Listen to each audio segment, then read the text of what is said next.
Assalamualaikum warahmatullahi wabarakatuh. Perkenalkan, nama saya Istiqomah, NPM 2301011040, Prodi Pendidikan Agama Islam, Institut Agama Islam Negeri Metro.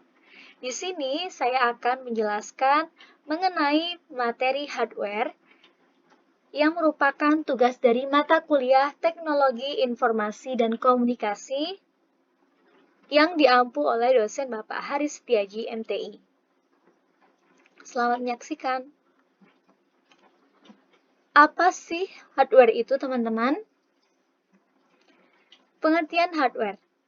Hardware adalah salah satu jenis perangkat komputer yang memiliki bentuk fisik yang bisa dilihat dan dirasakan, atau hardware adalah kumpulan komponen elektronik yang saling terhubung satu sama lain dan memiliki tujuan tertentu. Jadi, hardware itu adalah suatu perangkat keras, teman-teman, yang bisa dilihat oleh fisik, yang bisa disentuh dan dirasakan, itu adalah hardware. Lanjut, teman-teman. Nah, demikian adalah contoh-contoh dari hardware. Di sini ada keyboard, kemudian ada mouse, ada scanner, printer, dan masih banyak lagi ya, teman-teman. Bisa teman-teman lihat. Nah, ini dia contoh-contoh gambar dari hardware. Lanjut, kemudian kita akan beralih pada fungsi hardware. Pertama, fungsi hardware adalah menerima input. Peran pertama hardware yaitu sebagai penerima input yang diberikan oleh pengguna perangkat atau user. Misalnya ketika kamu menyalakan CPU dengan menekan tombol on untuk menghidupkan komputer. Itu termasuk adalah sebuah kerja input pada komputer. Yang kedua adalah memberikan output. Peran penting lainnya dari hardware adalah untuk memberikan serangkaian fungsi atau output yang dibutuhkan oleh pengguna perangkat setelah menerima input. Output nantinya akan diberikan baik secara user maupun kepada serangkaian software yang saling berintegrasi. Nah, jadi fungsi dari output ini dia itu akan menyampaikan hasil dari pemrosesan data. Lanjut, teman-teman. Kemudian di sini yang nomor 3 ada tempat menyimpan informasi dan data.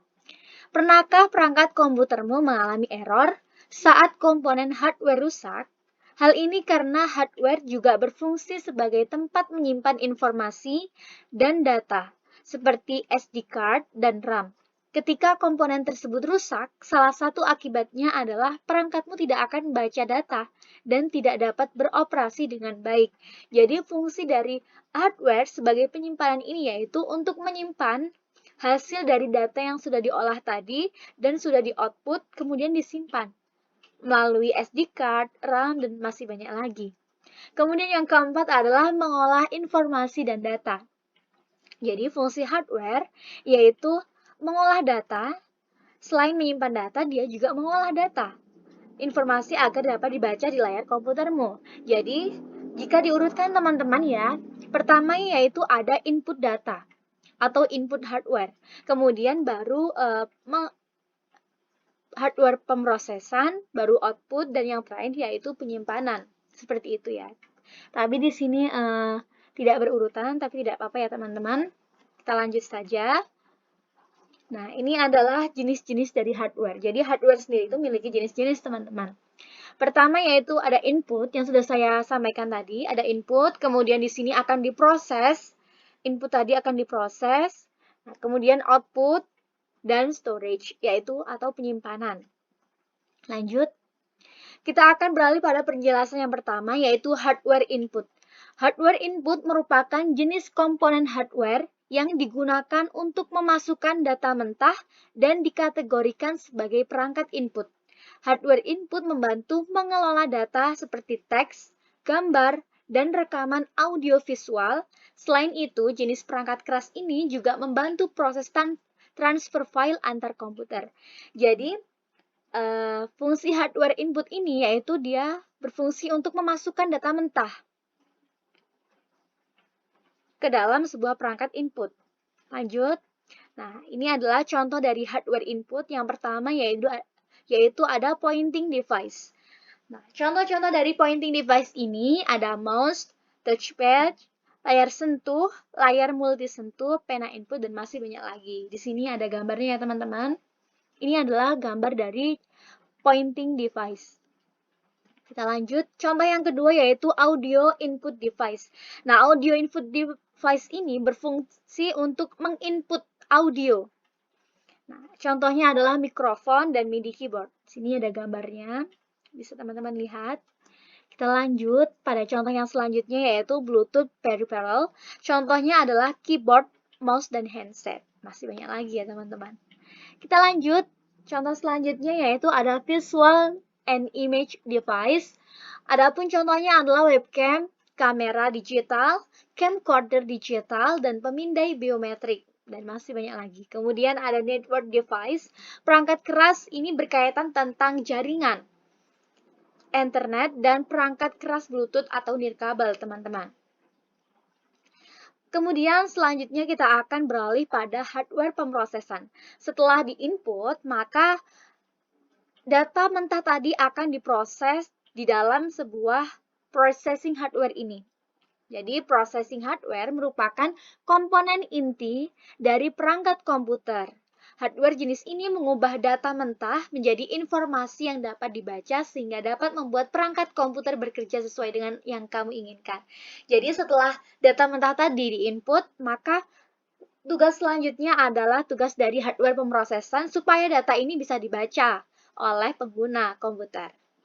Lanjut, contohnya yaitu yang pertama ada unit kontrol. Jadi hardware jenis ini mengelola dan mengawasi operasi prosesor dan komponen lain yang penting dalam proses pengolahan data. Kemudian ada unit aritmatika dan logika atau Arithmetic and Logic Unit atau disebut juga dengan ALU.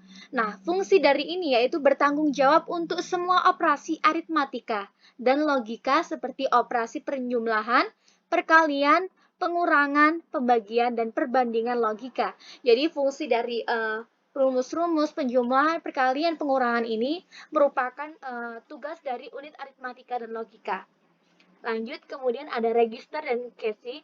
Ya, nah, hardware jenis ini merupakan lokasi penyimpanan di dalam prosesor yang merespon instruksi dari unit kontrol dengan memindahkan data yang relevan selama pemrosesan. Lanjut, teman-teman. Ini adalah contoh dari hardware pemrosesan ya. Di sini ada CPU. Kemudian di dalam CPU ada ini. Jadi di sini akan diproses data-data. Nah, oke, teman-teman. Bisa lihat ya teman-teman. Ini dia contoh dari hardware pemrosesan.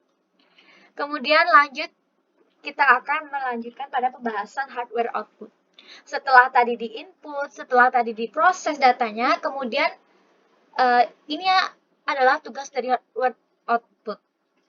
Jadi hardware output adalah komponen perangkat keras yang menyebarkan dan menampilkan data maupun informasi termasuk ke dalam kategori hardware output. Hardware jenis ini memiliki dua tipe, yaitu soft copy dan hard copy.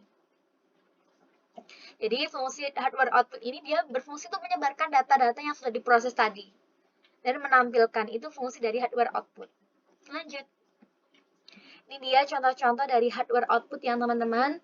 Pertama ada LCD, layar, printer, dan masih banyak lagi. Kemudian contoh dari hardware output ada dua. Yang pertama yaitu soft copy output, merupakan perangkat keras yang menghasilkan tampilan visual, suara, maupun jaringan, seperti tampilan proyeksi, papan pintar, interaktif, handphone, dan earphone. Masih banyak lagi. Kemudian yang kedua adalah hard copy output, merupakan perangkat keras yang menghasilkan sesuatu dalam bentuk fisik yang nyata, seperti printer dot matrix, percetakan 3D, printer inkjet, printer laserjet, dan printer thermal. Kedua hal itu merupakan salah satu contoh dari hardware output. Kita lanjutkan. Nah, ini dia contoh-contoh dari hardware copy. Di sini bisa teman-teman baca. Mohon maaf karena kualitas fotonya kurang bagus ya, jadi kelihatan buram. Kemudian ada soft copy, ini bisa teman-teman baca. Oke, kita lanjut. Kemudian yang selanjutnya yaitu hardware penyimpanan. Atau disebut juga dengan storage hardware, merupakan komponen tempat penyimpanan data yang diklasifikasikan sebagai perangkat memori. Perangkat tersebut dibagi menjadi memori utama dan sekunder. Jadi, hardware penyimpanan ini bertugas untuk menyimpan data-data yang sudah di-input, data yang sudah diolah, dan data yang sudah di-output, dan disimpan di dalam sebuah hardware penyimpanan ini. Nah, kita akan lihat apa saja sih bagian-bagian dari hardware penyimpanan. Nah, di sini adalah contoh dari hardware penyimpanan. Ada dua tipe. Yang pertama yaitu tipe memori utama dan yang kedua ada tipe memori sekunder. Tipe memori utama ini meliputi DRAM, SRAM, dan ROM. Kemudian memori sekunder ini termasuk hard disk, drive, solid state disk, drive. Kemudian ada disk optik, ada flash disk, dan drive disk eksternal. Ini merupakan contoh-contoh dari hardware penyimpanan atau storage, teman-teman ya. Nah, ini dia gambarnya. Bisa teman-teman lihat di sini ada hard disk, ada RAM, ROM, CD, floppy, memory card, pen drive. Nah, ini dia. Baik, teman-teman. Nah, jadi sudah tahukah apa itu hardware, teman-teman? Kesimpulannya adalah jadi hardware itu adalah sebuah perangkat keras dalam sebuah alat seperti PC atau smartphone yang wujud fisiknya itu bisa dilihat dan dirasakan. Adapun perbedaan software dengan hardware yaitu jika software itu tidak dapat disentuh teman-teman karena tidak ada wujud fisiknya. Untuk jenis hardware itu dibedakan ke dalam 4 jenis, yaitu hardware input, hardware pemrosesan. Maaf teman-teman, ada iklan sebentar. Dari SMADAV. Jadi SMADAV ini berfungsi untuk mendeteksi virus dalam laptop kita. Kemudian kita lanjut ya teman-teman, ada hardware output dan hardware penyimpanan. Jadi jika software tadi perangkat lunak yang tidak ada wujud fisiknya, jadi hardware ini dia ada wujud fisiknya, bisa dilihat dan bisa dirasakan, itu dinamakan hardware.